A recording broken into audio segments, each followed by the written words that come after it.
Hello guys, summer వచ్చేసిందండోయ్. అందరూ సమ్మర్లో మామిడి పళ్ళ కోసం వెయిట్ చేస్తారు. కానీ నేను మాత్రం మామిడి పళ్ళతో పాటు ఈ తాటి ముంజల కోసం వెయిట్ చేస్తానండి. సమ్మర్ వస్తూ వస్తూ వేడి తీసుకొస్తుంది. ఆ వేడితో పాటు చల్లని తాటి ముంజల్ని కూడా తీసుకొస్తుందండి. నాకెంతో ఇష్టమైన ఈ తాటి ముంజల కోసం వెయిటింగ్.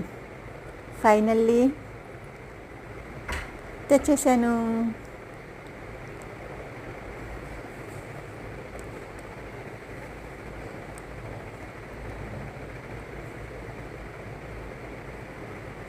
అలాగే తాటి ముంజలు తాటికాయతో పాటు డైరెక్ట్గా తింటే అదొక ఫీల్.